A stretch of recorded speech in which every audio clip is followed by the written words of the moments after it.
In this video, we're going to continue learning how to put chord symbols together in proper voicings on the piano. We're using one of my own compositions, Acquiescence, and before you judge it, let me play it for you first. But the whole point of this is learning how to put the proper voicings on the keys for specific chord symbols when looking at the melody as well. So it's a great tune for that because it's all about these open voicings, which are very modern voicings. And you can learn a lot from this video just by following along. So let me play Acquiescence for you first, and then we're going to come back and continue on where we left off in our last video. So this is video 2 in our tutorial series. Please stick around because there's a lot to learn here. Let me play the tune for you and then we'll get started.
So continuing on where we left off, this is the second line of the tune.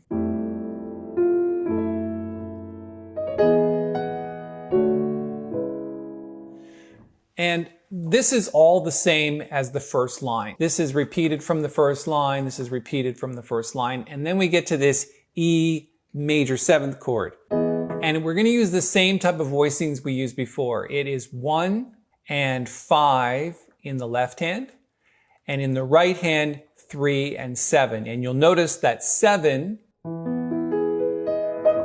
7th of the chord, is the melody note. And that continues throughout the piece. So you've got D sharp and G sharp, like this.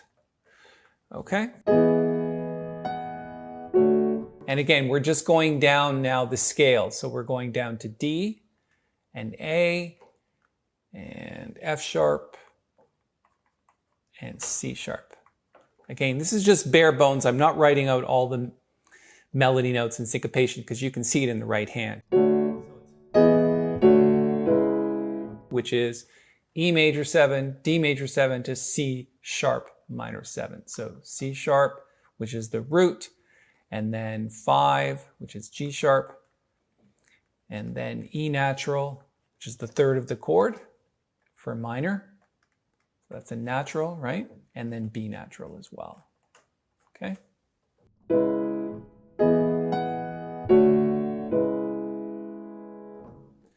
And that's how to play the second line. Let's move on to the third line, where it goes.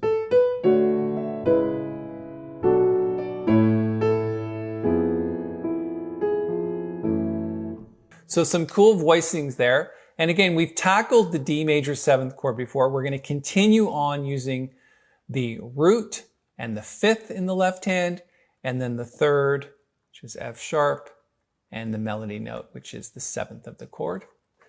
And then the C sharp minor 7. Again, we're just repeating from the previous line. So you've got C sharp and G sharp and E natural and B natural. And then when we get to the B minor 7, same voicing.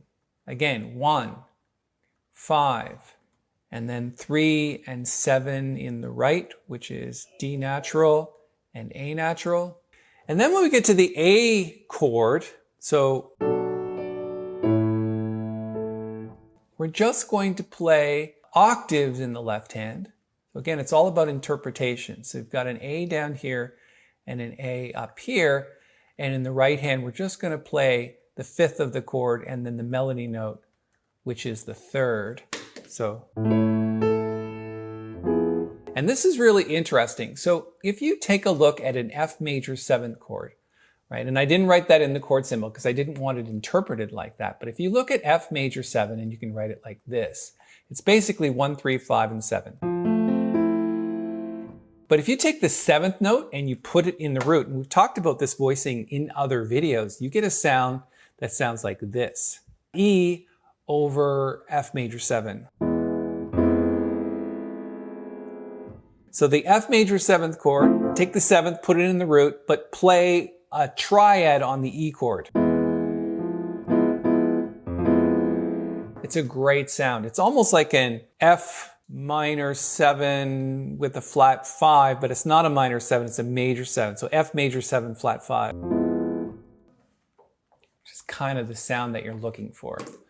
So how do we interpret that? We put F in the bass here, and then just play an E triad in the top, which is the melody note is the 3rd of the chord. So you've got G sharp, E natural, and B. What a great sound. From the beginning of the line.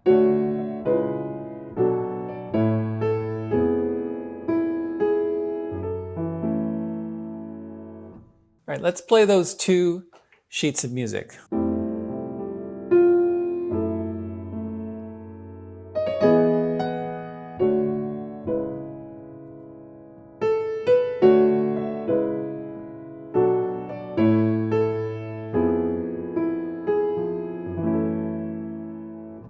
And then when we get into the F sharp minor chord, it's here. Let's take a quick screenshot of this. So you always have to consider the melody note, which is the 3rd of the chord. In the left hand, we are going to play 1 and 7. And in the right hand, just 3, 7, and 3. So again, octaves, which is this, and E natural, and A natural, like that.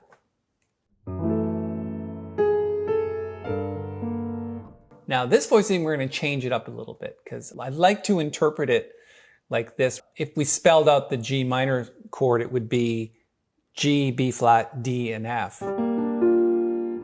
But I like putting the 9th in the chord, and what we're going to do is we're going to put this minor 2nd up here. So you've got A natural and B flat, and then your F is in the melody, like this. And in the left hand, we're going to play 1, which is G, and then the 5th of the chord, and then the 3rd of the chord way up here. So.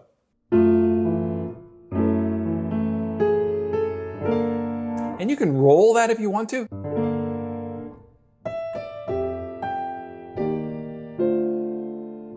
Okay, so I hope you got a lot out of those voicings. They're definitely very modern voicings. Very open voicings, not a lot of notes. And so it makes it very crystal clear and the sound is amazing, especially these chords. Really nice.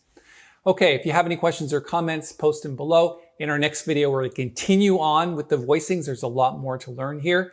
And this will be the upcoming video, which is the part 3 of this video series on the tune Acquiescence. And if you'd like to subscribe to the channel, we could use a few more subscribers just like you. Thanks for your time.